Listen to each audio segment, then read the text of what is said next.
this giant muskrat wants to know, could I pay you $1,000 a year? Yes.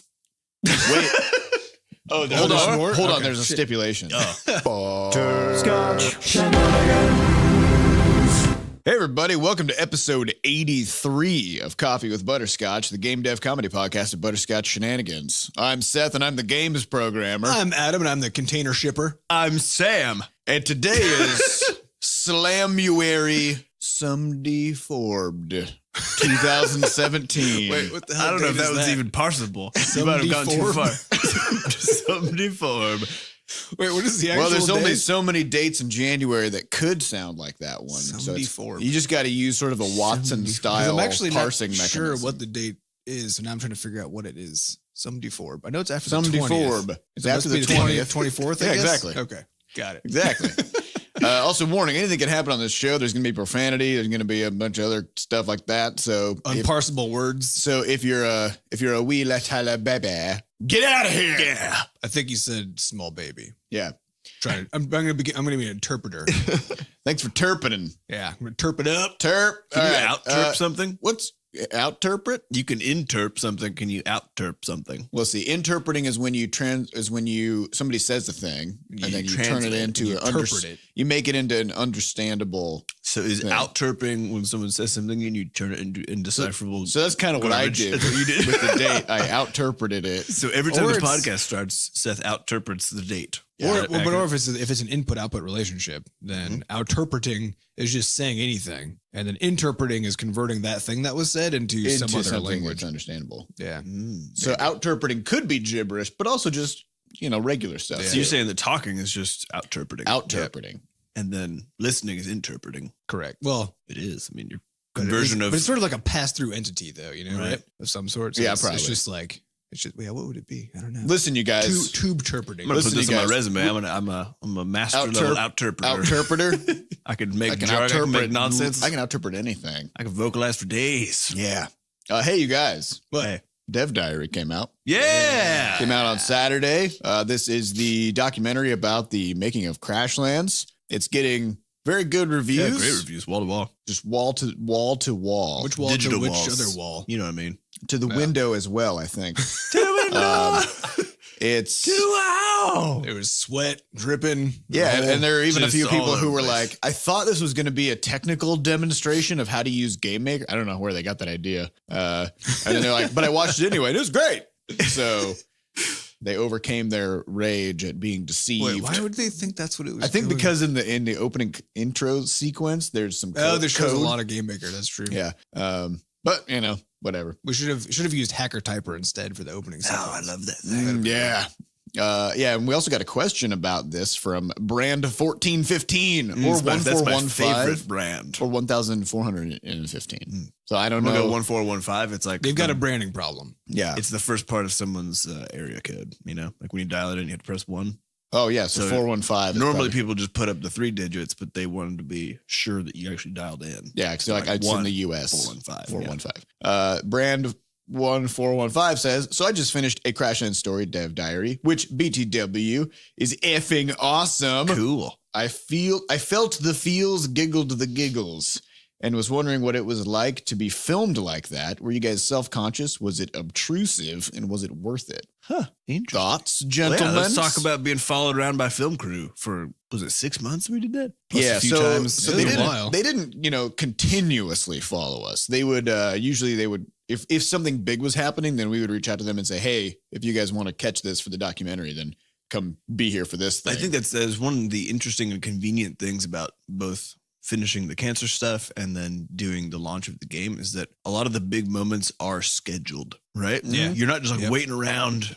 It's not like being an up and coming actor or something where you're waiting for a Waiting. call, Yeah. It's like, on January 21st that the game is launching. And so Yeah. they were like, all right. So Alessio slept over. So that scene where, I think it's the morning of the Steam launch scene. yeah. Oh yeah. That's right. It's like super It's dark. just a huge slumber party. Yeah, basically. Alessio, like if you would have turned the camera on, you see this a huge airbed that was taking up basically the entire living room. That Alessio had actually just slept in the. And in Alessio the is apartment. he's the producer. He's the producer and director, I believe. Yeah. And so they were in it. We actually got really close to them as a crew. over the course of the filming and stuff, because they sort of, it's a very small team of basically 3 people at this point. And they are sort of also starting their, I guess, this big creative enterprise, Forever an Astronaut, almost in the same way that we started our studio, right? Bootstrapped, very scrappy, just like applying for work and also doing really cool stuff that they love to do at the same time. So we immediately bonded with them, I think, in the first chat, which is kind of the reason why the whole thing ended up happening in the first place. Because they're very much a sort of a sister entity as far as what they're trying to do, and being in the creative field and being in an industry that's harder than shit to make a living in and all this other stuff. Well, so. And I think there's an interesting sort of side story, which is you can go to their YouTube channel and they have a little interview with their crew. Yeah.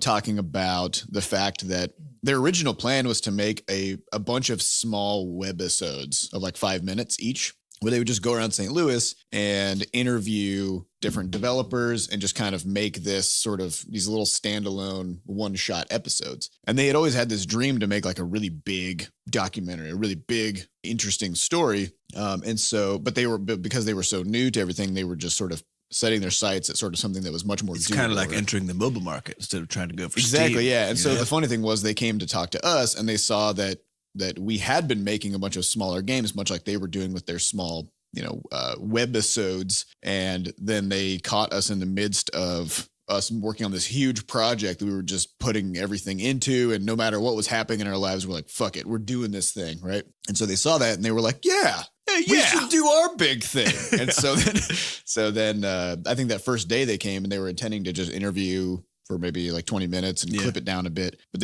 we ended up chatting for like 6 hours or something that first day, and then it kind of spun out of control from there. So, but yeah, I think it's doing. I don't know if it's doing well, or I have no idea, or what well even means. Yeah, but film, so far the reception has been super good. To me, it's been kind of interesting just watching. Because film, just coming into games, I didn't know how that worked. How do you make a game and launch it, and what does it mean to have success from launching a game? And now getting to watch this in another creative industry from the startup perspective, and it's kind of cool from sort of the podcast listener side, is you guys get to see us not know how to do a thing and then try to do it and then learn from that, and we can just kind of say that, right? And now we actually got to witness that same thing happen in a totally different industry by watching these guys trying to make this film. And to me, one of the interesting things has been, they found a publisher, which is Devolver Digital's movie wing. But then the limitations that are still on that, because their struggle to find a publisher was interesting to watch, right. And then they're on a very limited set of platforms, actually largely because of who their publisher is and that they're unknown and that sort of thing. Well, yeah, it's actually largely the fact, and this is what we came to find out, is that the film industry on something like iTunes or Google Play is actually way higher gated than the games industry. So, which isn't gated. They have these rules about sort of how much success you have to have already had before they even let you put anything on the platform. What we found out from talking to him is like the reason, because everyone's asking for it to be on iTunes and Google Play, of course, because it's also where the vast majority of our players are.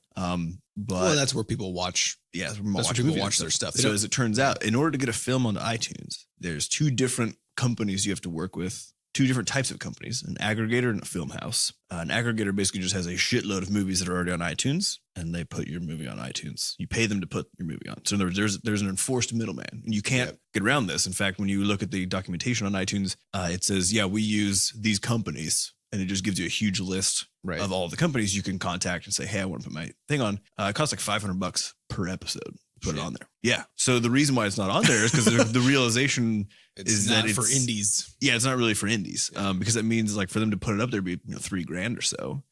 And while it's, I would guess likely the case is they're going to make at least that much money off the thing from Steam and stuff. There's that question of like, but how much? Yeah, how much? And so, and so that's an interesting thing. And I believe Devolver doesn't have like a built-in sort of go-to for these things yet, because they're also new to the film starting this. They're new too. Actually, the game. Exactly. And so the whole thing's actually got a lot more gates on it than games does, which I think is why. I think it's also, movies are much more regulated than games in general. There's all the FCC requirements and other stuff, So I wonder how much of it, but then it's also on the internet, right? Yeah. Right. So I wonder how much of this is just kind of legacy stuff, where sort of the assumption going into something like iTunes or Google Play for a movie is that it's a movie that's been launched somewhere, right? So that the expectation is that it follows the same requirements as like movies that go to the theater, Right. Well, because of course, if you made blockbuster money off a movie. If you have to pay someone $500 to put it on iTunes, it's irrelevant. Yeah. It's hilarious. It's not even money. Right, exactly. Wow, Weird. weird. I think the overall feeling from being watched during that time, and then also just from doing those regular interviews, was interesting because it was. So we do a lot of self-reflection in the office. In fact, today is our self-reflection day because we missed it yesterday. Where every week we basically have a set of 8 different questions we answer, and then everybody kind of goes around and shares and figures out what their strategy is for the week based on these questions about what sort of work you're doing, any ways you can help the whole office, that sort of thing. And so it's interesting, I think, having those interviews dropped in there very regularly during the end of development and then also a little bit after, because it was these forced periods where you just think about stuff and talk. Like, I mean, Alessio basically became a therapist in a sense. Like, he'd come in and be like, How do you feel about that? How do you feel about this? How's the beta going? We'd be like, oh, it's great. And of course, up until that moment, you'd just been sort of blazing forward on fire from the speed you've been moving. Yeah. So then having to stop and actually answer questions about it was nice. Yeah. It's like doing the podcast. It is, yeah. Yeah. Same reason we do it. So Yeah. yeah, it was good. It was a good time. If you haven't checked it out yet, definitely do. Anybody else besides Brand 1415? Yeah. Yeah, you can't watch it Because you again. did. Yeah. I think we're going to try to get some kind of a permanent link up to the we'll get on the- documentary on on the our website. Yeah, the main question is where to link it to.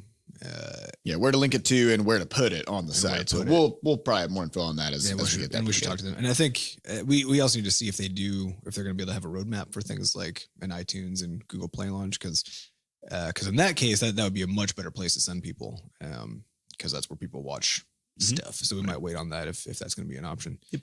But yeah, in the meantime, you can watch the intro on YouTube. So the first episode is up for free. You can just scope the thing out, and If you can find it. if you can find It's it. a little hard to link. find. We have a link up. But if you just search Dev Diary Crashlands YouTube or Steam or what, anyway, if you do that search, you will find But it. make sure you look at the one called SO1E01. Right, because there's another one that comes up that actually isn't the There's first a bunch of promo trailers season. above it. So Yeah, look for the one that's 22 minutes long. yes, that's the one. That's the one. Also, we did the Global Game Jam this weekend, Yeah. which was super cool. We jammed so hard. We did. And this weekend we made a game.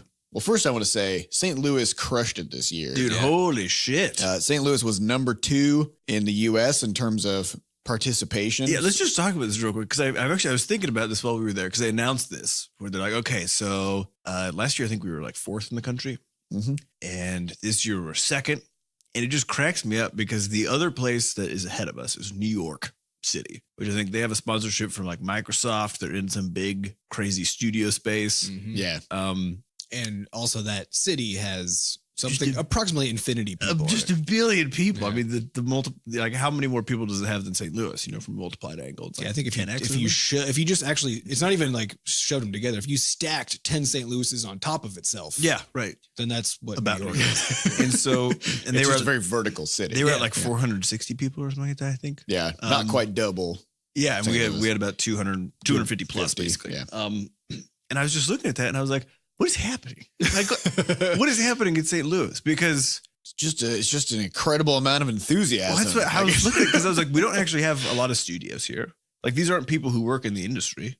Mhm. It's all just people who are like, fuck yeah. okay, They I'm just gonna make a come- game this weekend. Just roll in and then just hang out. And the sponsors are always great. So we had like Riot sponsors, and they built And out this NVIDIA. like, yeah, and NVIDIA's here too. And so there's a couple companies that are sort of, you know, helping buttress the whole thing. But I think it's just, I was thinking Well, it's about it. I was funny like, too, what's because if you look happening? at the names of the jam sites, the Global Game Jam in St. Louis was started by the Information Systems Programming Club at University of Missouri St. Louis. Yeah. And so that's the name of our jam site. It's like on the list, it's like it's not super just like St. long. Louis. Yeah, it's just like it just says Information Systems Programming Club, and then there's like a little subtext it's like St. Louis. Right. You know.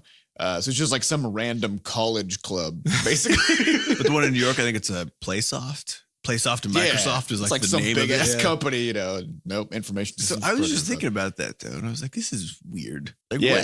What's Yeah, in it's the cool. water? What's I- going on? I don't know. I think it's just there's a great community here. A lot of people have done a lot of work to try to, you know, make sure there's lots of events and lots of things happening to get people participating. And like we talked about in the past, is St. Louis is definitely on the cheaper side as far as, you know, cost of living goes. And so yeah, you may have a bunch of studios in San Francisco or New York or whatever.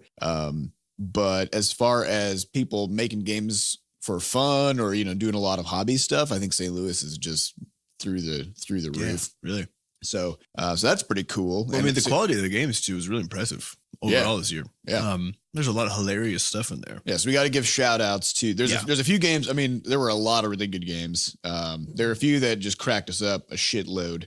Which is one of our top. That's one of the top metrics we use as to how much we like it. Did this make me giggle a bunch? Yes. Yep. Good. Yeah. So one of them was Super Bobbert and the Infinity Tree, where there's this little boy who somehow got the power of stretchy arms. Yeah, this is made by Phil and Jasmine. Phil was actually one of the guys we did our mentorship program with. Yep. Like a year or 2 years ago. Yeah. And this game was like this little kid, he's got stretchy arms and he's standing next to a tree and he's just retrieving sort of lost toys and like kites, footballs and kites and stuff from the tree. But the tree goes up forever, like up into space. Mm-hmm. And his arms just keep stretching. And they're super noodly. You kind of you can like wiggle his noodly arms up the tree. So that was cool to see. I think he used the tilt on the phone. Yeah. Yep. So that was cool. TJ Hughes made a game called Crab, which is a 2-player with exactly 9 A's. Yeah, it's a 2-player dueling game based on that old like that gif of that crab with a knife. Yeah, right. And so there's like you start as 2 crabs, and then each crab has a knife sort of plunked into the sand in front of them. I think you control your claws. You control the pinch of your claws, and also you can like rotate and angle your claws awkwardly. I was watching it, and it was kind of like watching somebody maneuver like a piece of heavy machinery for the first time, like trying to control like the arm and the pitch of the. Plus, you are crabs, so you can they don't walk straight, right? They actually just scuttle sideways. Yeah, so you have to like turn your crab and then walk sideways, but then angle yourself to try to like hit somebody with your knife. Right. If you can even manage to. I wasn't even certain if there's a win or lose condition put in there because I saw the crabs like stabbing the shit out of each other. Nothing happened, but it was still hilarious. It was hysterical. And then it was so hard to get to that point, even that you don't really even need care. it. And then the final one that was hilarious was Rave.wave, which was about it kicks off with this cut scene. And this was by a team of I think like 8 people or something. And including there's one of the developers here, Tim Healy. His daughter has been coming to all the game jams and stuff, and she's very young. How old is she? She's like 7 or something. Yeah, I think 9 or something. Yeah, so she's been coming to a lot of jams, but she hasn't been able to participate. So this was her first jam participating in, which was super cool to see somebody who's basically been sort of growing up in the St. Louis game dev scene and then participated in her first jam, which was awesome. But yeah, so that was a game where you play as one of the wacky inflatable flailing arm tube people, and but you like it starts off with a cut scene where the boss is sort of berating you because you haven't been selling enough cars. And so then your dad used to be like the best wacky tube person. Yeah. So then you park or you go into the parking lot and it's sort of like a DDR thing, but with dubstep, sort of like rave music. And you got to like hit the keys and then you're just like, you're just flailing around like crazy. And it was very well put together. It was super, super cool. Very funny. So yeah, those were just a few of the 50 games that came out of St. Louis. And the game that we made a game that was a birding game, which is like fishing, but it's backwards. Well, so this was funny because we didn't submit it to the Global Game Jam site because as we've talked about in previous episodes, we've been looking at doing this sort of jam model of prototyping and building out systems for this next game. And we wanted to have a way more robust sort of fishing-esque game in this next title. And so we had the idea that since it's underwater instead of in the sky, that you would fish by birding. In other words, you actually throw a lure into the air from underwater and then drag birds into the ocean. Yeah. And the comical part about this is that so we built the whole thing and it's like ridiculous and it's actually really, really fucking intense. Patrick from Fat Bard and Zach did some great music and sound work for us. And so, it's like this very chill, you just hear ocean waves and you send your balloon fish up. And the balloon fish is this big sort of blimp-like structure, just blinking and looking all ugly. And it's biting onto what we call the bridle, which is this sort of just this long piece of metal. On one end is the string tied that goes into the ocean where you are. And then on the other end is a string that has all your lures and hooks on it. And so you can load up that lure and hook side with various other implements like gems or ham or screaming doomworms. Screaming doomworms, or even a rebate, which will, like a paper rebate. Yeah. So when you catch your bird, you get a little bit more cash from the turn in. So then what happens is the fish goes in the sky, and then you see all of the birds that are attracted to this lure that you could possibly get fly on screen and then fly up into the clouds.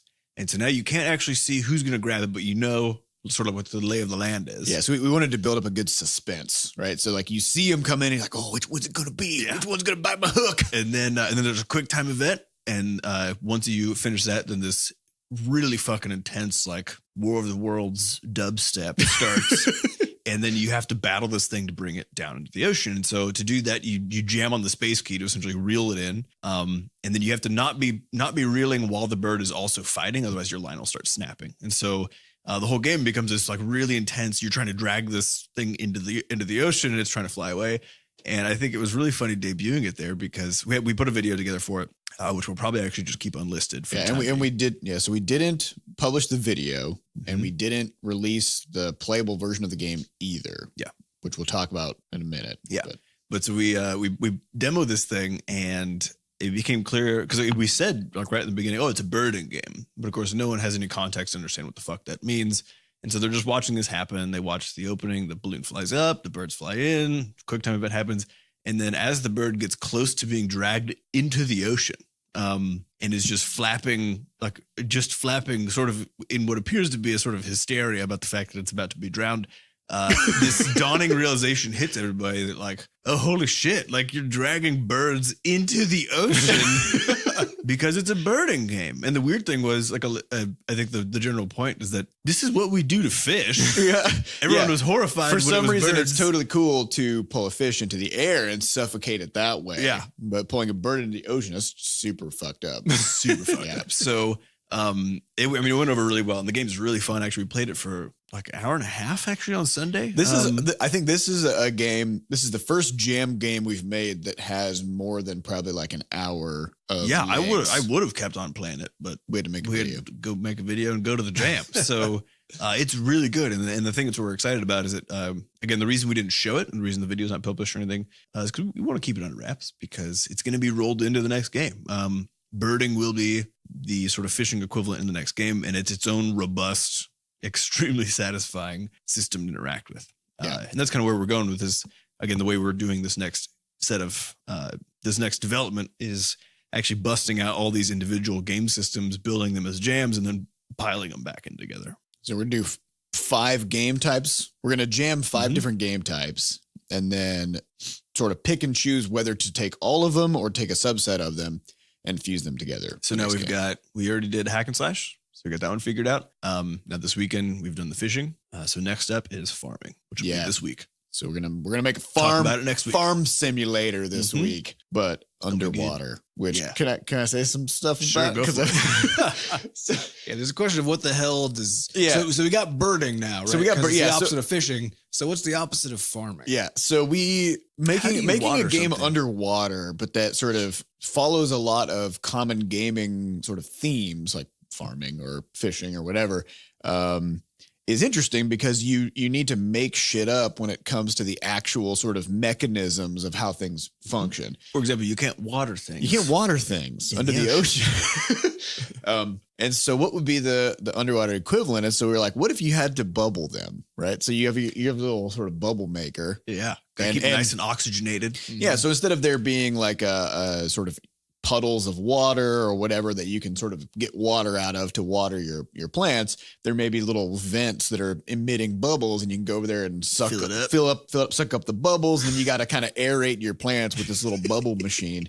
And so then you'll have your whole field of plants, and you'll be like, oh yeah, because you can look across and just see the bubbles on all the plants. You're like, I bubbled the shit out of those plants. Yeah.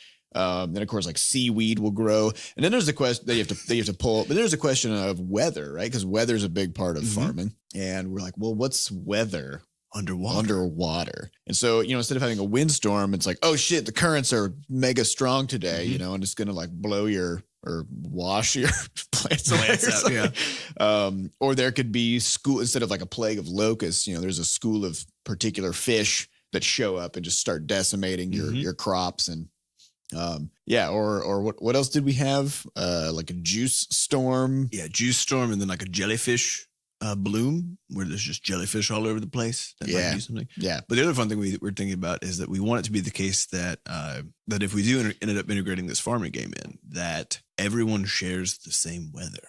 Oh, yeah. On a daily basis, your device would actually check in with the Butterscotch ID server, which would tell it what the weather is for the night.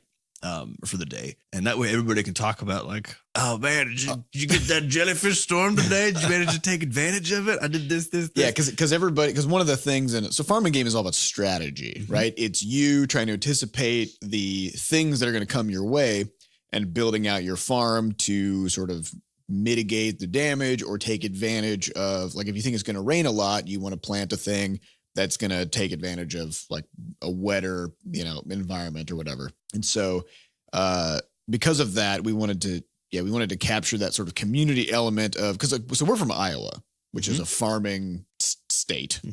And the thing that people always talk about is the weather. Yeah. Right. Because it's critically important for life. Super, yeah. And it's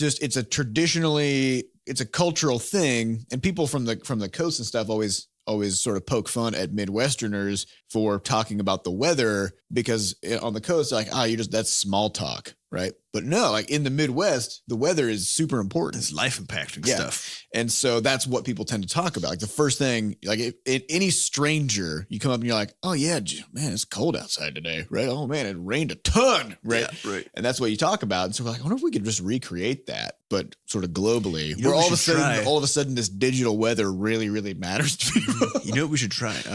There's been several big windstorms or tornadoes or that sort of thing in Iowa while we were getting the studio set up, and one of them ripped one of the hog buildings or the cattle barns, I think, down on Grandpa's farm. Yep. And this is something that happens sometimes where literally the wind's coming in at like 70 miles an hour and it sort of gets up and under. I can't remember what it's called. It's like a wind shear or something where there's no tornado, there's nothing. All of a sudden there's just blasts. The wind just roars across the plains. But so the effect that I'm wondering if we can figure out how to create, and this probably won't be for the jam, but just in general, is when that happened. So this building literally gets like the ceiling gets ripped off it, and like one of the walls falls over or something. And as a result, a bunch of the cows got loose, as well as blown away, or trapped under some of the wreckage. Right. And normally farms are run by like 5 people nowadays. Just not a lot of giant ass machines. Yeah. And so one of the big problems is if you have something like this happen, obviously, if you only have like 5 people, you can't really easily go. Having a combine doesn't really help you to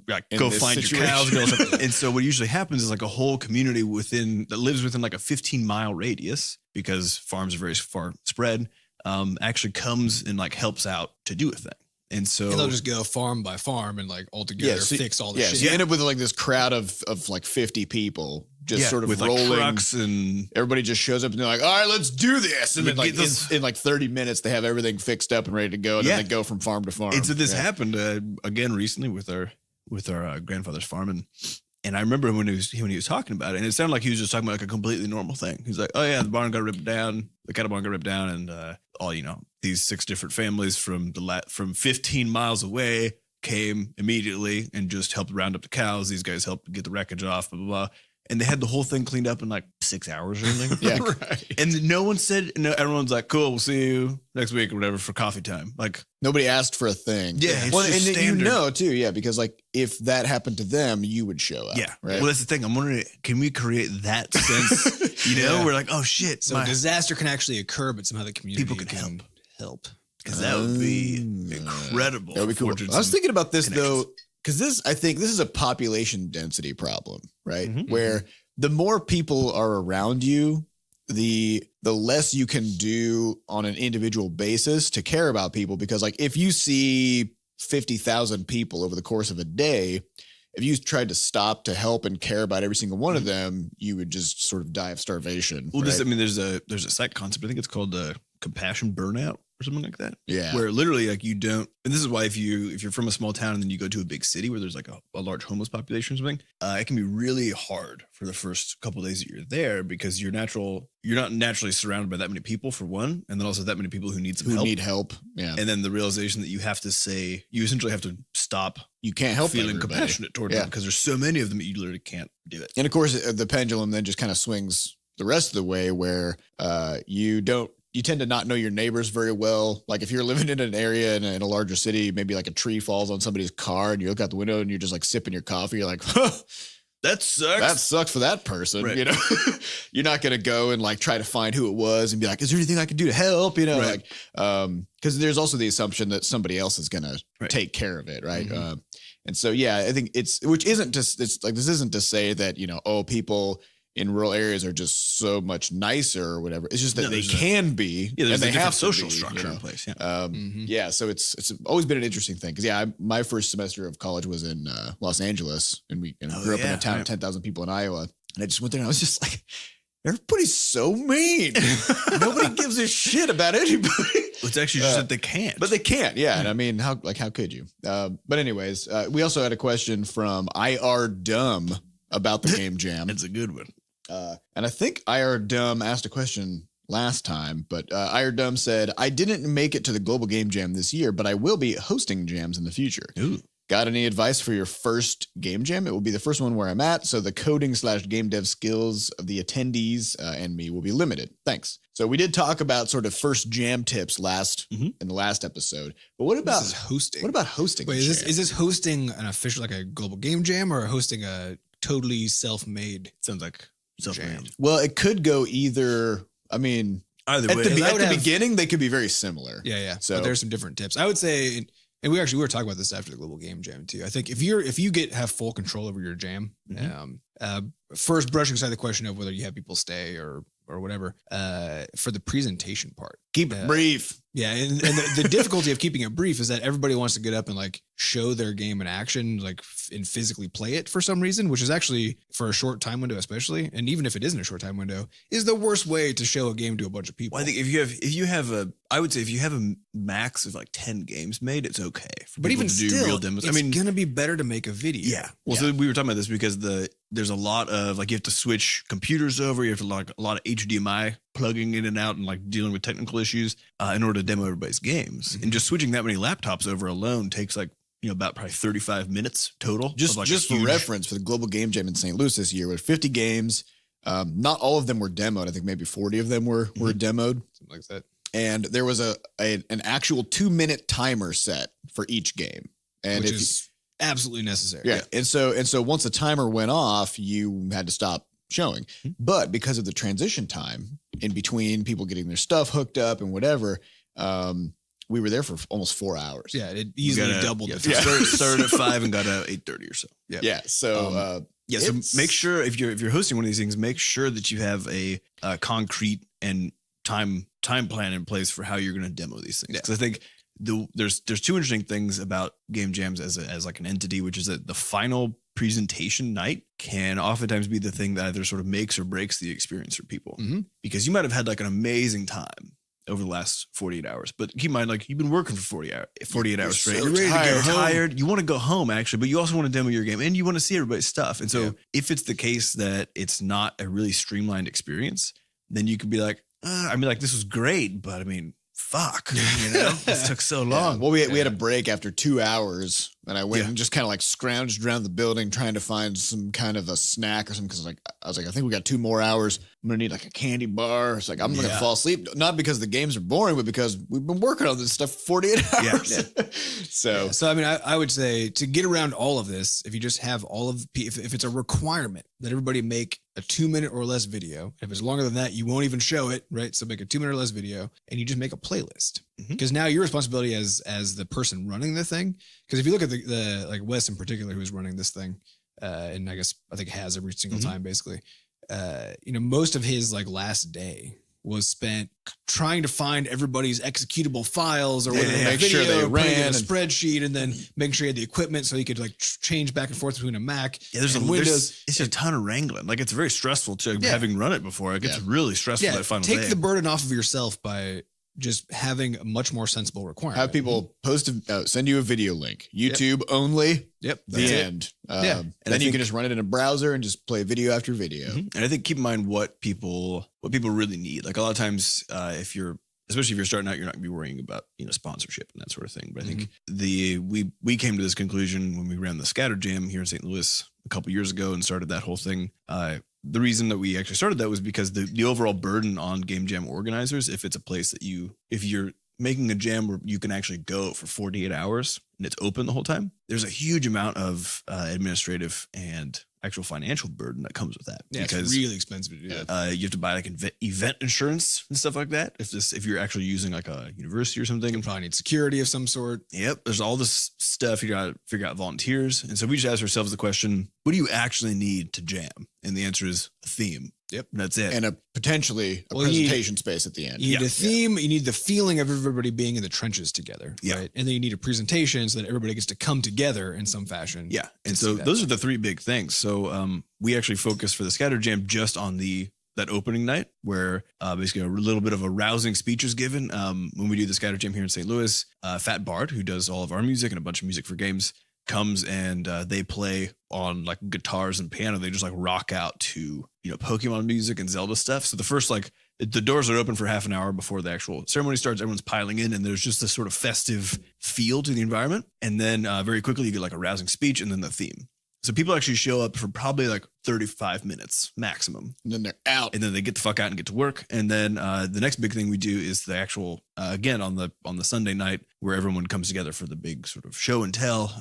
We try to do that up a bit too and also streamline it as much as possible. So I think those are the things to kind of keep in mind is that you want to think about like building a game, actually. You want to think about your end user here. And if they're really trying to get a incredible experience out of it, you got to make sure you don't let any of the stuff that would normally mar it from an organizational perspective do so. I will say too, though, one of the things that is probably one of the big reasons that St. Louis is able to attract so many people for the Global Game Jam is because of the work done by the organizers to make sure that people who come never have to pay a dime. Yeah. Oh yeah. Right. So the event is free. And if you just showed up on Friday with nothing but a computer, all of your food and beverages and everything is totally taken care of for the entire weekend. So they have it catered and they have sponsors bring, they reach out to different restaurants to, sponsor dinner or something. And like Emo's Pizza will bring a bunch of pizza or something like that. Which sucks if you're lactose intolerant, but hey, that's okay. So just the fact that the organizers of the Global Game Jam here go through such ludicrous extremes to make sure that anybody who wants to participate can participate, I think it's really helpful. But if you're just starting like your first jam to host, it's probably going to be too much to take on. So focus just on the basics. minimize and then your. grow from there. So basically, it's maximizing the user experience while minimizing your own burden, which is just the design philosophy you should have for literally everything you do. Yeah. And then otherwise, so we got a lot of news this week. So we'll be getting into questions shortly. But also Sam's going to the DICE Awards. Yeah, we're going to Vegas. Woo! I guess. And it's on February 22nd or something like that. Yep. I believe. So again, we were nominated for the best mobile game alongside Pokemon Go, Clash Royale, and Reigns. And something else. There's 5 of them. The Yeah. other one I five haven't of heard of before. Okay, I The don't DICE know. Awards, though. But yeah, so that should be fun. We don't know. We don't know anything. So bought a ticket. But just know it's happening. Just gonna show up in Vegas. Yeah, I'm not so gonna if you see are also Vegas. going to the DICE Awards, then you should look Sam up. Yeah, look me up. Yeah. Yeah. And then GDC is right after that. That's coming up quick. Well, so I looked at the calendar and I realized that Real quick. I get back from Vegas on Friday. We leave for GDC on Sunday. It was at the same time. Yeah.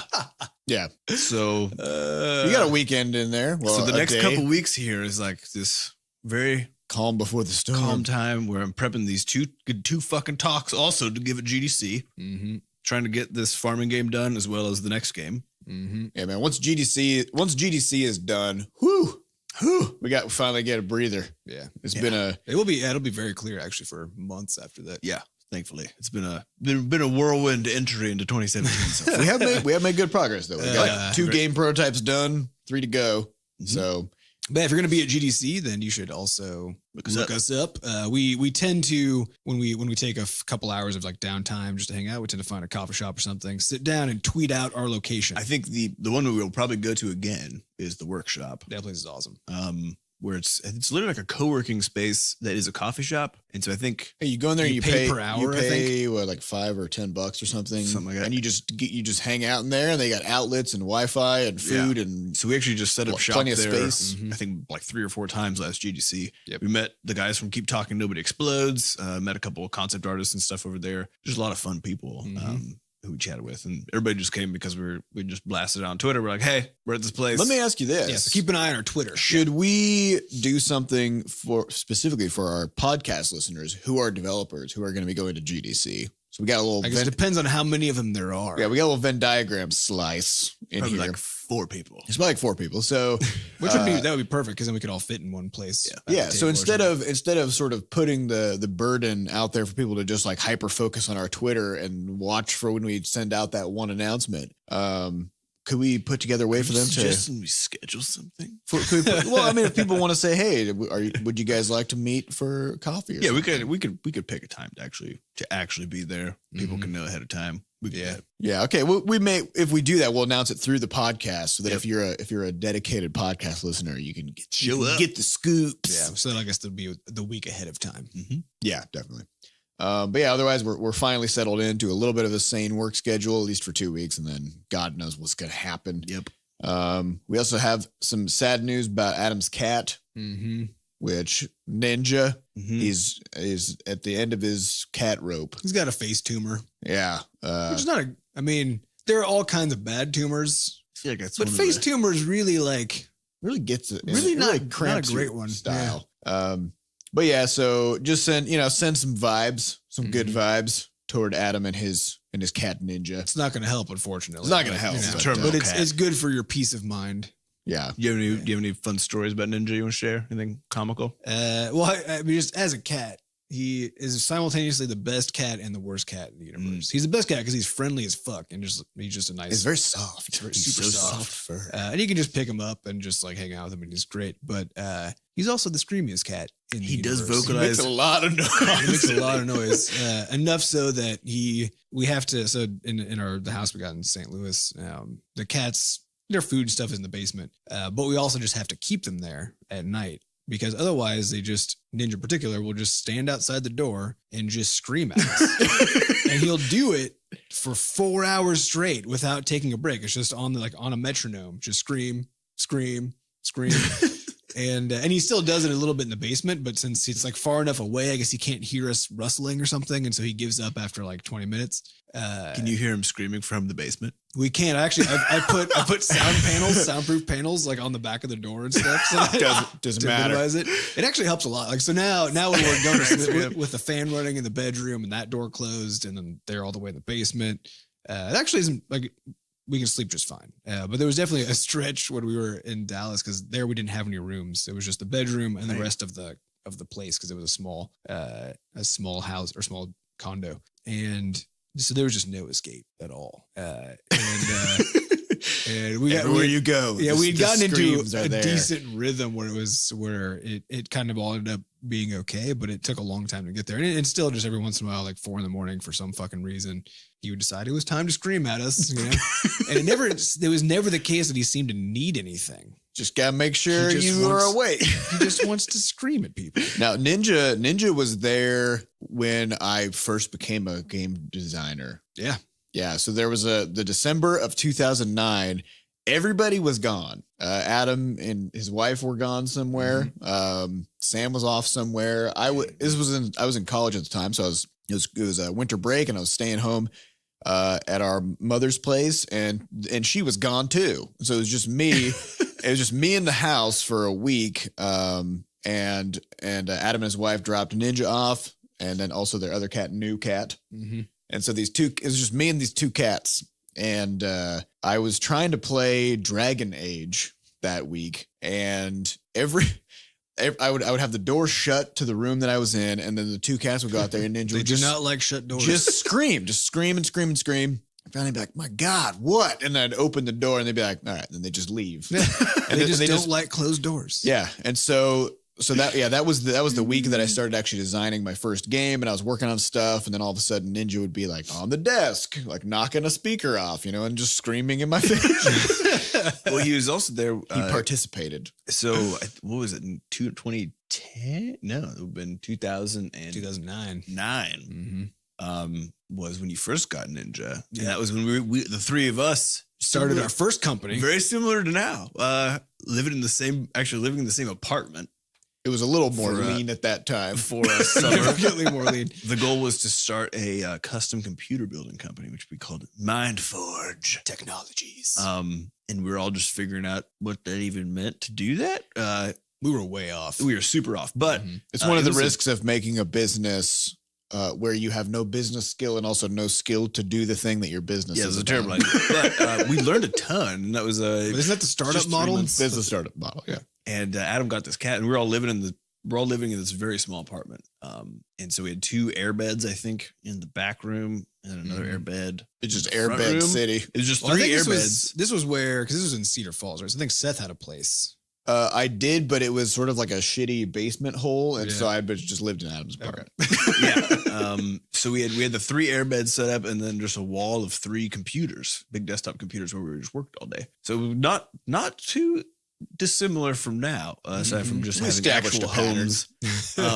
But I remember Adam brought Ninja home from the store, and it's this beautiful Bengal kitty, The So it handsome looks cat. so handsome. And then it played like a dog for whatever reason. I remember this like little cat toy we had with it, and he'd bite it and then like Try to tug of war. thrash it, yeah. Yeah, you'd have like tug of war with this Yeah. cat, which is the weirdest shit I've ever seen.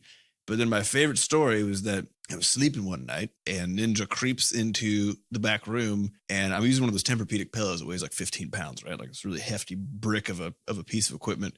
Sleeping on it, and my fingers, I always sleep with my hands under the pillow. And so my fingers are like just poked out from underneath the pillow. And I'm drifting off to sleep. I know Ninja's in the room vaguely, but I'm not quite in control of my body. And he comes in and bites one of my fingertips. Not like really hard, but just a little bit. And in that sort of near unconscious state, my body just completely convulses, and I throw the pillow forward because I sort of do this wave thing. And of course, Ninja is this, 4-pound, maybe not even He that, was a like kitten at that time. 2-pound kitten just gets like slammed against the wall by this Tempur-Pedic pillow. Oh man, He was fine. he was fine. Yeah, cats are robust. He was startled. Yeah, that was hysterical. He didn't bother me again in my sleep, which is good. So, Learn some anyways, lessons. Good send off to Ninja. some stories about Ninja. Mhm. Poor guy. He might still have a couple weeks left. Yeah. Hoping. We're monitoring now. We're just Keep an eye on him. Mhm. All right, so let's get to some questions. We had a news fest today. We'll try to get to some. Yeah, we'll do it. Don't worry, it was all fake news. Yeah. The alternative facts. We had some, Yeah. we just you don't know what's real or Alt not facts. anymore. This is the world we live in. All right, so first question comes from a Res Creeper 2. If you could have named yourself when you were younger, what would your names be? Wait. Yeah, like at what age? I guess is So really the yeah, question so here. this is probably why we don't do this. Yeah, that's Yeah. I think. so. When I was asked what I wanted to be when I grow up in kindergarten, my answer was fire truck. So I don't think. I wanted to be a buffalo. See, Yeah. I What are feel you like gonna the do when you grow up? naming Just a buffalo. the naming convention would be just like really object based and Well, and also the TV ridiculous. shows you watched. Yeah. So like it would be some character you identified. There'd be a lot of Yeah. people who are named Pikachu. Just yeah. a ton of And people. like are and named Ash. Tasmanian Devil, Yeah, probably. Taz. Taz. That's a pretty dope name though, Taz is actually. pretty good. Or Big Bird. Or fucking what's the trash guy? Big Bird. What's the trash guy from The grumpy guy. Grumpy But guy? then if you were like a teenager and you picked your name would be shit like whatever. yeah, or- or like a, Or like a just emo emo as band fuck. name or Yeah. something, Yeah. Like you call yourself Screamo. My name is Blood Nails. flip your hair. Yeah, it's probably good that really, matured people get to pick your name. Well, because this is otherwise, why, I mean, this is why you can't get a tattoo until you're 18. Yeah, I mean you we've know? all been kids and we all know that we were just kind of dumb. yeah, I think I probably would have named myself Fire Truck, apparently, because that's what I wanted It's a pretty to be. good name, actually. Yeah, honestly, it's memorable. Fire Truck Coster. What's up, fire truck? I used to love fire trucks.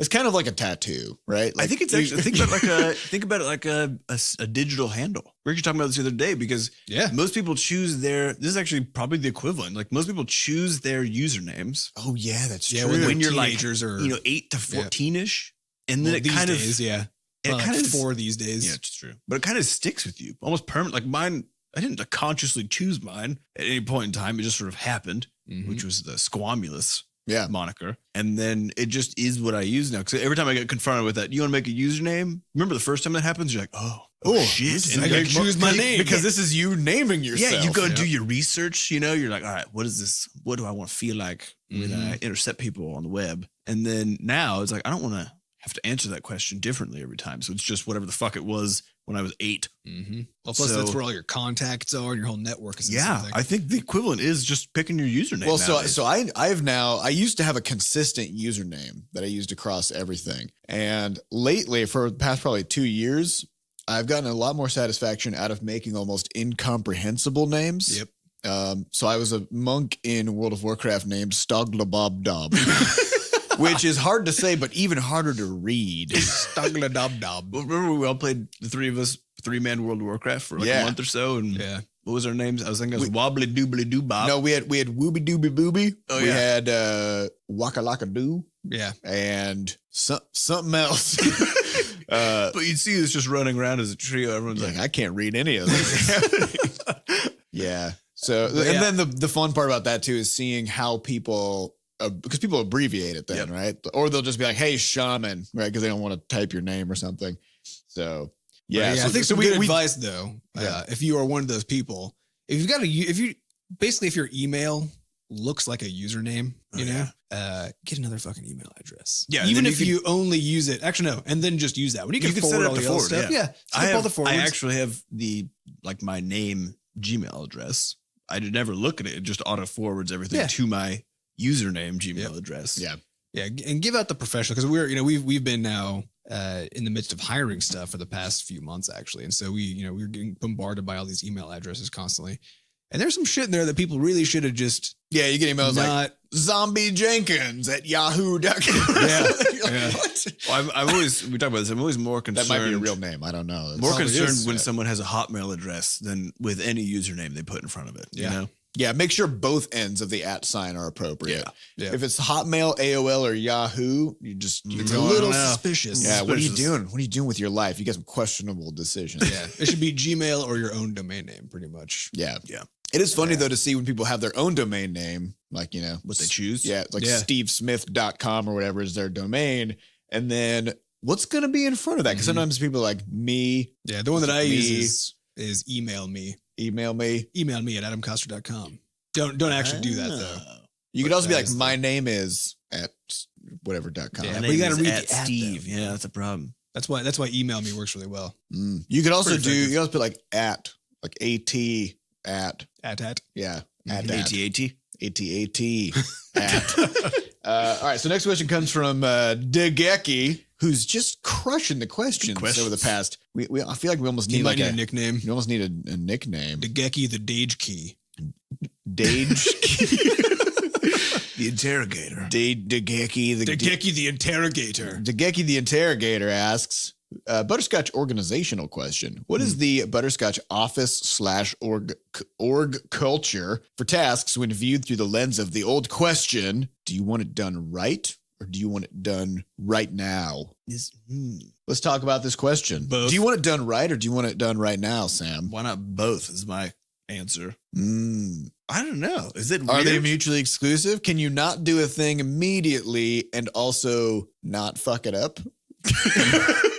I mean, with me personally, listen, I'm going to do it, but you're not going to like the results.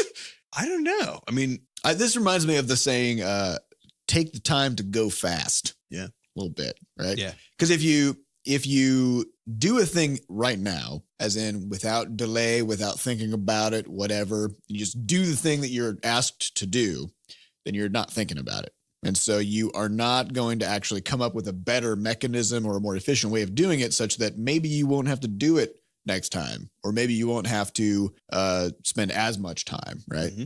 So we try to do a lot of sort of planning and efficiency work and automate things where possible. I feel like it does come into, because I've never really felt like this is A battle. a question for us. Maybe it's the way that we approach everything. So first of all, we don't have deadlines at all. We try to do Well, things it's basically you do everything as at well your as max. as well as you can. Yep. But And then also it'll be as done quickly as when it's done. as Yeah. you can go. Right. Yeah. And if you think I could do this now, or I could come up with a system to do it just much faster now, but also forever. If then- it's worth being able to do that. yeah, then it would never be the case where you would say that in our office and then somebody else would be like, no, I don't give a fuck about like actually being able to do this again. Just do it this one time and we'll just worry about it later. Yeah. But I think it also depends because we're not a deadline driven.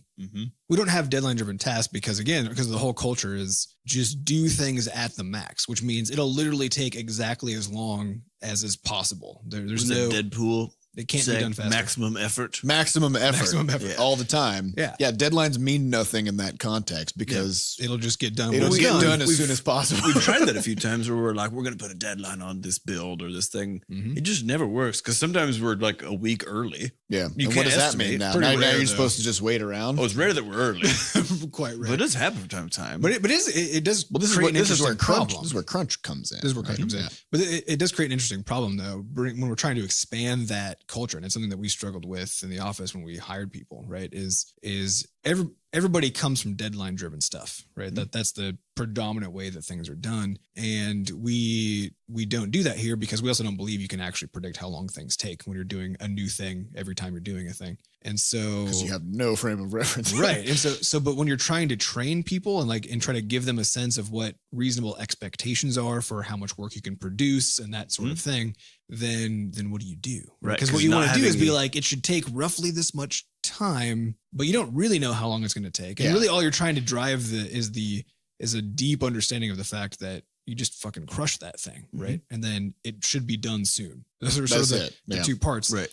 But knowing exactly what that means for somebody who's new to that way of tackling stuff, or especially if they're learning a new skill that they're trying to deploy, is super tricky. That's true. It's a weird thing to teach. Yeah. Because there's not much structure involved. It's basically structureless, right? It is structured. It's just Go it's just like- fast. It's like, You I don't just- know, crush it again. You got a thing you're working on. Do it. Well, there's also the problem of once you impose deadlines, then if that is the focus of just doing of hitting that specific date target or whatever, then okay, maybe you're gonna save some money because you're gonna have like all your people in your company or whatever working 90 hours a week, doing crunch time, whatever, and just basically you're paying them the same amount no matter how many hours they work. And so if you just try to make them do just get more hours. just get more hours in, and maybe you'll get there. But it just isn't the case actually, because there's been a lot of research about how people get burned out with this kind of stuff and how, especially from programming, if you make a big mistake because you are sleep deprived and you make a really terrible system that's not flexible or whatever, and you take shortcuts because you have no more,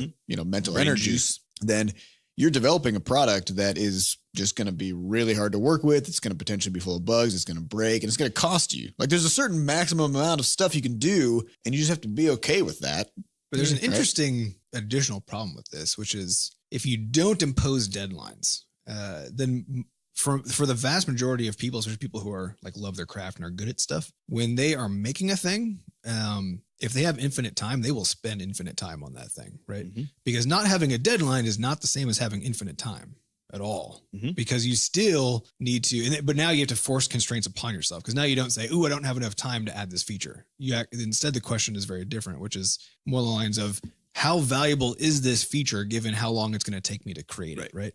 And but without having a specific deadline you're supposed to hit. And so now the sort of the mental calculus of making decisions about what and how to implement becomes actually very challenging. And I think the only way that works is if the person doing that work fully understands the reason they're solving the problems that they're solving and sort of at the organizational level, what the goals are, because then you can actually decide, does this serve this bigger goal? Not does this serve this timeline? Right. It's always a question of, is this what I should be doing right now?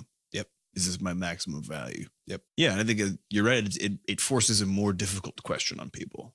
Yeah. And I mean, I think it's one of those things that as a manager, then your job is to make sure people understand why the just, thing that they're doing matters. Yeah. And just guide them until they sort of have it. inside of them, which is a hard thing to do also. Like the whole thing's hard. And I think that's probably why deadlines are just a thing. Because frankly, it's easy. It's the easy way. It's easier for a manager to be like, shut up, here's your timeline, get out of here. Get it done by Friday. Get it done or you're fired. I think the other thing is that we have infinite work to do. It's the other one is that the realization that, okay, you know, as you come online in this company in particular, we literally have infinite projects that we want to be doing that we wish we would have already done in a lot of cases, or things that could just be straight up improved if someone gave 3, 6, 24 hours to it. And so I think it's that realization like, okay, you want to do the highest leverage activity possible, right? So if I spend 1 hour, for example, rebuilding this thing to make the process for getting the podcast uploaded faster, and that's going to save us in the next year X amount of hours, you just do that calculus real quick in your head and then say, okay, this is a priority now for me this week. I'm going to get it done. So yeah, you're right. It forces management actually into a person as opposed to into management.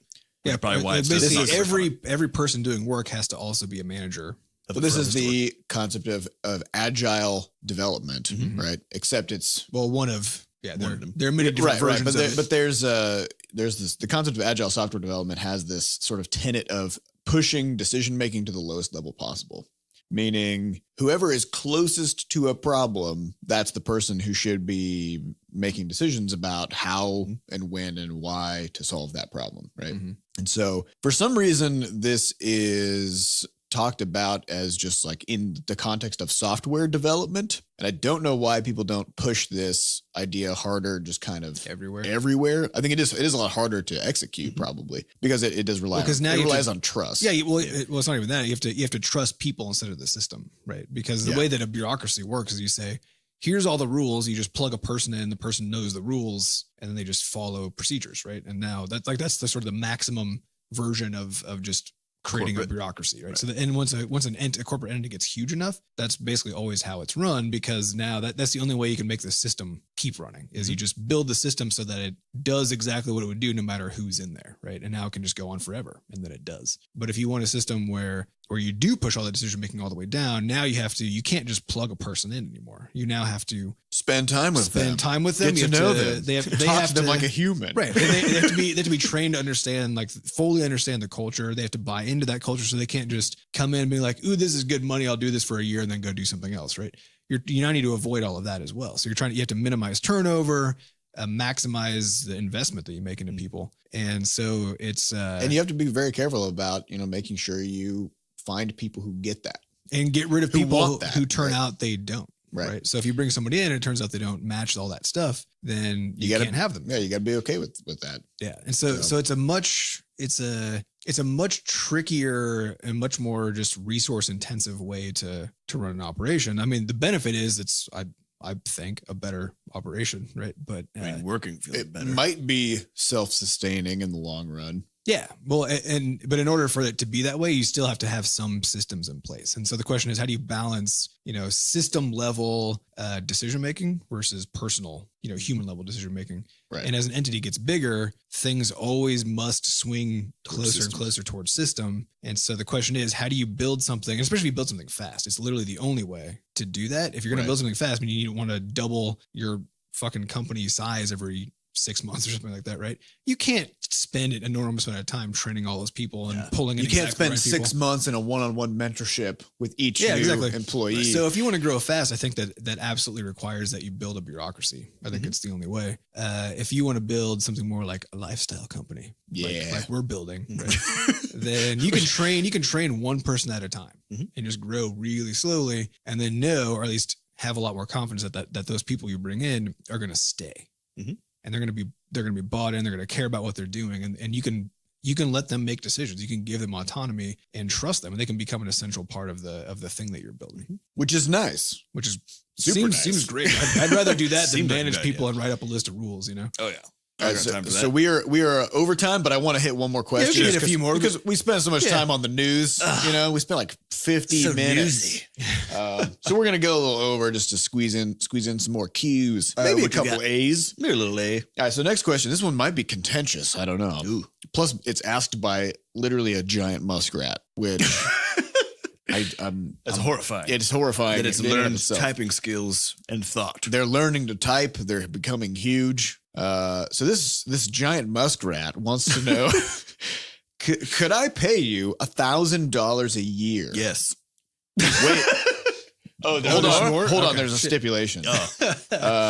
To let me test your games that are in progress. I'd like to help, but I know that you would be taking a leap of faith to allow me to. So I thought if I extend a monetary branch in one direction, it would let you know I was serious. First of all, where is this giant muskrat getting so much what money? is the giant muskrat doing for a career to just have an extra $1,000? Most muskrats that I know, Penniless. they don't have any money, Not a dime to their name. Mhm. let alone $1,000 a year to spare. Yeah. Muskrat. Also, I just Possibly as I'm thinking about collecting it, cans. That's a horrible name for an animal. Muskrat. It's a muskrat. It's like a smelly. rat. It just smells more smells than worse a regular But they're rat. actually huge. It's like a beaver-sized animal, isn't Yeah. it? They bite stuff. They chew through things. They're everywhere up in Iowa. Yeah. We used to see them all the time. Just everywhere. Problematic. So if a muskrat came to us and wanted to pay us $1,000 a year to test our game, what do we do about that? First of all, I would snare this giant sentient money-making muskrat in a trap. Yeah, Not a kill trap, though. just a regular trap. Just a regular trap. And then, Like just put out some Cheerios. and then I would probably give it to a biology research center Okay. in exchange for more than $1,000, I think. Oh yeah. So we're like, sure, yeah, come on into the studio. come and test these games. Wait, Giant muskrat. Boom. That's a turn of profit right there. This capitalism. Yeah, no, I think, so the way we do our betas, to actually get to the question, is that you don't have to pay us anything. You just have to because be involved. The truth is that you're doing us and future fans a service Mm-hmm. by hopping in and helping out. And so for our Crashlands one, we had 110 people, 170, and then like 110 or so that played a lot. I think. Yeah. And the way what we actually do is we have a selection criteria system based on your Butterscotch ID stuff. Mm-hmm. Because we can, we know what games you've been playing. We know if you play our games at all. We know if you're on the forums. And so we just built a little weight table, Adam did, that then ended up selecting X number of people based on a bunch of criteria that we can actually see, which is Mhm. So it's how like, much time you spend on games. Have you posted in our forums? Have you asked a podcast question? How many of our games have you Right. played? Yeah. So all of your activity in the community gets added up to provide a score, and then we just go through the top 120 or 150 or 100, whatever, Yep. 200 people, and Well, I think, and I should, so the idea of kind of like testing around the clock, right? So, because, we have these defined beta periods where we invite people in, have them test, or we do a playtesting session where we go out in the world in some place and watch people play the game or something. But we don't just have a continuous QA pipeline. And a lot of that is because of the way that we develop stuff. It just doesn't make sense for our development model. As a game is sort of progressing, though, towards the end, that can actually start to be useful because then you can catch stuff early and get it fixed. But we iterate so quickly and change stuff so quickly that, again, that if you test a doesn't thing make sense. today, it might not even be in the game tomorrow. So So that for us, that means that we do need to constrain most of our QA activity to be in these very well-defined windows where we throw kind of everybody at it at once, where we're already confident that we have everything in a relatively stable, unchanging state.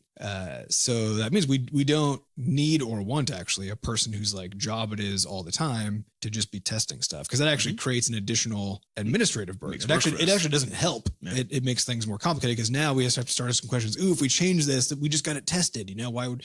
Right? Yeah. And we don't want to ever have to deal with So that. the answer is you couldn't pay us any amount of money. yeah, Nope. because it wouldn't matter. I'm not interested in your money. I think the way to think about it We'd is love to have you test the next time we open a beta. Oh, yeah. yes. I think the idea of continuous testing, it would be like you going up to a potter working on a wheel and being like, hey, you mind if I drink out of that pot you're working on? It's like, no, I'm whipping clay all over this thing. Like it's a mess. It's a mess. You It's don't not wanna even test it. drinkable at this point. I just imagine someone walking up to someone spinning a wheel and like pouring some hot coffee into their pot. Just like trying to Can I get in on that cup you're whipping up? Yeah, so I think the answer is to just be active, continue being active in the community stuff, and then whenever we have a beta coming up, or even an alpha, which we have done, we did an alpha and a beta for Crashlands. And they were quite different. They were very different, and both of them lasted a couple weeks. 4 weeks for beta. Oh, yeah, 2 weeks for probably. alpha. Yeah, 2 weeks for alpha, something like that. And so we will be hitting one of those probably in the next 3 or 4 months, I would guess, at least an alpha stage with this next game. So just stick around. be lively, and we'll see if you get selected. We better have some more giant muskrat sightings around the community. Yeah. I think. And you should also be very careful making this offer to game companies in general, because Some of them will take you up on it. and this actually pay them a lot. this is effectively, I mean, honestly, the difference between an unpaid internship and you paying for an internship is basically zero, because in both cases you're sacrificing your money and time for some other entity, right? Because your time is worth something. So that's a thing that it's a contentious issue. We are firm believers in not having unpaid internships, and this would basically be equivalent. You're around the clock. You're a tester for a I mean, company. we've had a ton of people ask, even just locally, or they're like, "Oh, I got my son's like home for break for college. Could he come and do some work for you guys? Like you don't have to pay him. Like I'll pay his wages, that sort of thing." We're like, I don't think you understand. Like that's a huge burden for us, actually.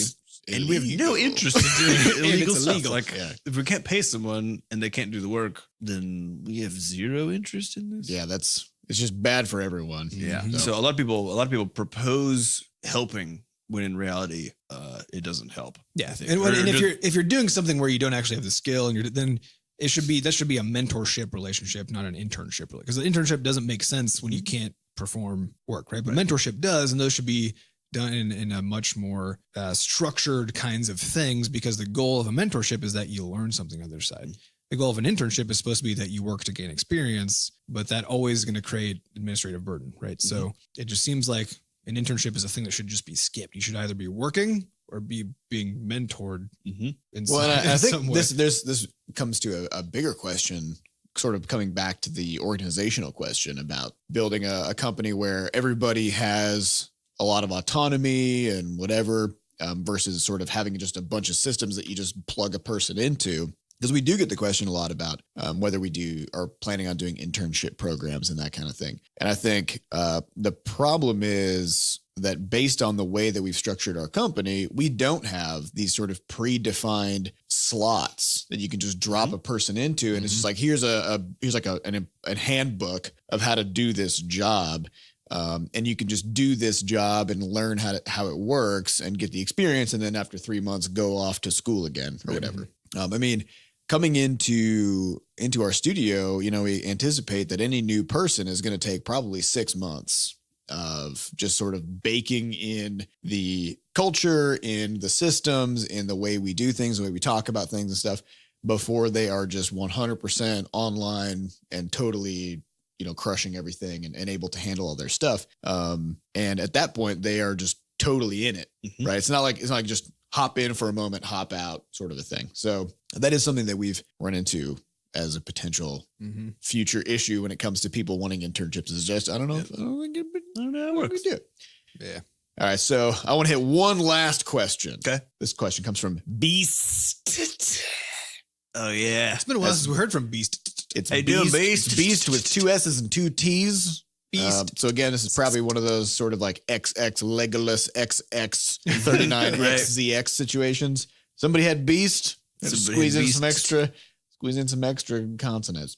Beast asks, are you guys going to get the Nintendo Switch? Which of the big four, Nintendo, PlayStation, Xbox, or PC, do you pledge your allegiances to?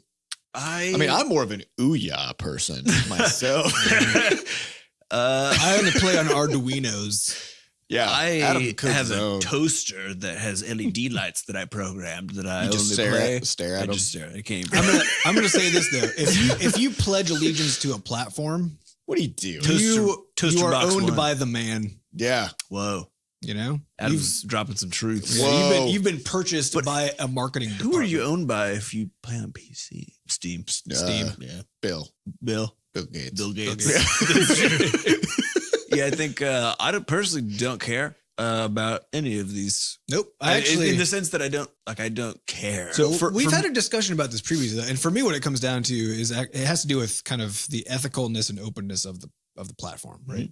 And so I don't have any allegiance to any of them. I just dislike them more or less, right? So when it comes to consoles, because consoles are so closed and they have draconian policies both for players and for developers, and it's such a clearly like business operation that it feels bad. And so I don't like it. And unfortunately, I think Windows might be Windows is turning into that. Well, I mean, toward this. Windows has always wanted to be that. They just The problem is finding ways to they make that work. established a precedent of being an open platform where Yeah. anybody can make software on and anybody can distribute and whatever. But now with the Windows Store, with the universal Windows stuff, Well, and actually, they're a little bit less of a monopoly than they used to be, which means that it'll actually be harder to prevent them from behaving like a monopoly. legally, Legally. yeah. Well, I think that I really don't care about which platform I play on at all. They're all the same. Doesn't matter. It's always just whichever game I want to play, whether or not it's available. Which is Yeah. why, if I had the opportunity, I'd actually just have all of them, so I could do whatever the. But fuck I would- I I want. would- but I would this is actually- something we need to. I think we need to unpack though, Okay. because why would somebody pledge allegiance to a platform? I think it comes down to like, Well, because you got a budget, you have finite resources. you got finite gotta resources, choose. so you're gonna pick one, right? So you're gonna be like, I'm gonna get the PlayStation. That's Mm-hmm. gonna be my thing. But you don't give a shit about PlayStation. You care about the games on No. PlayStation. But here's the point, though. But you do the be- fact that you have to choose makes you care. But the You've reason you have given to up. choose is because of how unethical these fucking platforms are. I don't No, know. it's No, because you only have so much money. No, yeah. But Yeah.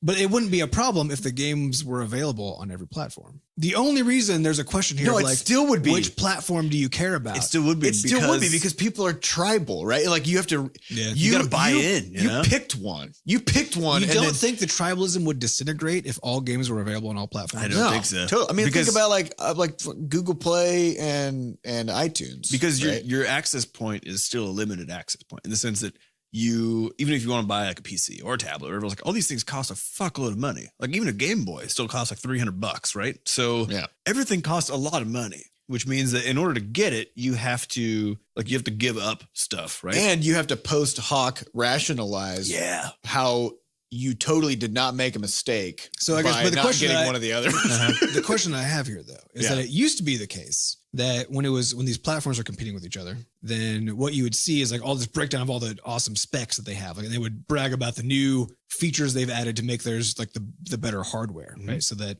and then as to showcase, then it would be like the new games you can play on this one that you can't play on that one, which is usually actually because of exclusivity arrangements, right? right. But the hardware is so good now, although consoles lag, of course, because they have to all come out in one giant batch.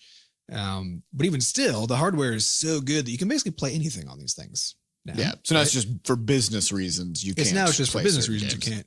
And but that also means for the tribalism part, because a lot of the tribalism, at least from what I've always seen when I see for these people who strongly believe Xbox is the thing or PlayStation is the thing, when they're fighting each other, right? It's about the specs of the platform. But as that becomes less relevant, because again, they can just play anything, then what do you fight about now? Well, then And it's what then now it's you fight the- about the games that are available. No, it's also about, because you remember when PlayStation 4 and Xbox One were having their sort of unveilings, Mhm. and there was a lot of contentious stuff about like, are you going to be able to trade games? Like what about subscription services? You know, blah, blah. Backwards compatibility. Yeah, so it's no longer about the games. It's about all of this sort of which side of the fence you land on in terms of the ethics of how that. How they treat your Platform. library and all this other stuff. Yeah, and so then of course, like if somebody's like, oh, I'm gonna go with the Xbox, and you're like, well, I'm gonna go with the PlayStation, and then you'll have your list of reasons, they'll have their list of reasons, or you'll have person number 3 who's like, I just bought like the thing that was nearest to me when I Or walked in the cheapest store. or Like I don't whatever, give a crap. I just want to play some games, and so I don't know. You end up with people who have like these things that they passionately care about that probably don't actually affect them that much, No. but they need to like draw a line in the sand. Well, because you need to make a decision, Yeah, right? yeah. So you basically have to have a decision metric, and otherwise you just don't do anything. And probably you just go look on the internet. You're like, what's better? Yeah, And, and you read all of these course, other people like spouting stuff, and then you just internalize that. Like, oh, these are the things I'm supposed to care about. So now I do, Right. and then you make a decision. yeah, and of based course on you're that. not an idiot. So No. Yeah. If you So- spend $500 on something, if you it's- spend $500 on console A, B, or C, obviously that's the best one because you're not an idiot. Mhm. that being You said, thought about it. probably- I think I want to get a Switch just because it looks like a cool piece of hardware. Yeah, it's That's an- all I care about. Well, and to me, the other platforms, That's it's just like they're just functionally equivalent. Yeah, they really like a PlayStation. What in the fuck is the difference between a PlayStation and an Xbox? And even a PC, except for PC, you get like more.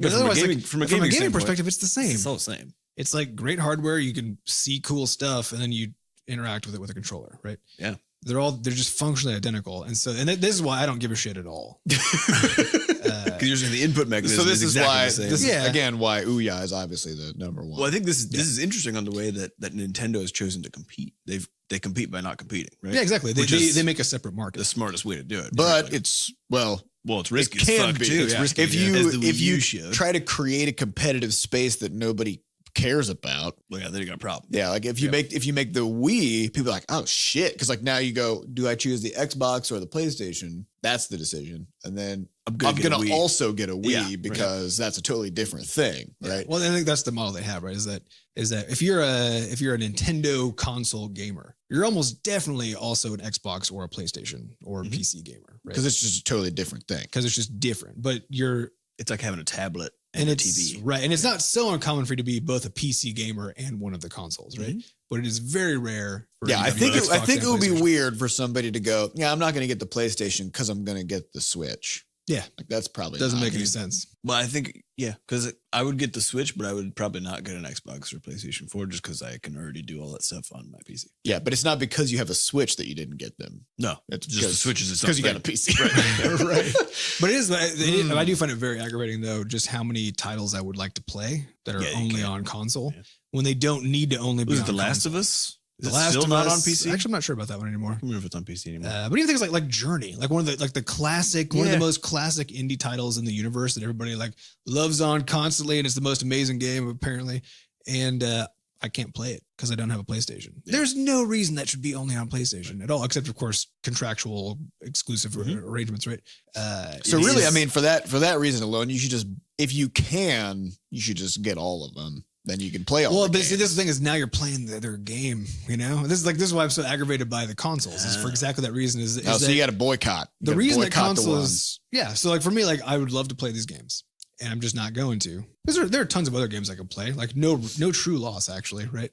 Because I can now use that time that I would have spent playing awesome games that are only on PlayStation, playing some play other awesome games on other platforms. on other platforms. So it's no big deal because my alternative is actually to buy all the platforms. If I want to play all the games that come out, even though there's no reason for it, it doesn't have to be that way. It doesn't have to So- be like this, you guys. Exactly. So to me, the fact that there Opt is out. this, yeah, the reason this contention exists is like everybody loses because people buy in. So really, the decision metric that most people use when they go, I want to be on this console because it has all these exclusive titles. Mhm. Really, you should say, I'm not going to buy this console because it because has all it's these exclusive. exclusive titles. But you actually shouldn't do that because it's kind of like voting, right? It's like Well, you 'cause actually then- shouldn't do that because then only you lose because it's a tragedy of the commons. No, you situation. and the developers. and the developers. lose. Yeah. The console still everyone's So going to buy the really, console. you actually have to buy all the consoles. You know, Just do whatever you want. you just do whatever you want. You know, go outside. I'm opting out personally, but you know, yeah, and also you can go outside more often. Just which is get a rock and a stick. That's nature's console. great. Mhm. Or a That has potato all, and that some has all the toothpicks. best physics based gameplay. in it. Yeah. Anyway, all right. Well, this has been Coffee with Butterscotch. Thank you all for listening. And these questions all came from podcast.bscotch.net. So if you want to get your questions potentially answered on this podcast, then go ahead and ask. You can log in with Bscotch ID or you can ask anonymously. Just bear in mind, there's a lot of questions. So we probably won't get to yours just statistically, but you know, there's a chance. So Who's to say? That's a good question. yeah, ask a really, really good question. And then who knows? Who knows what happened? The world is your oyster. So, all right. Thanks, you guys. We'll see you next week. Bye. Bye.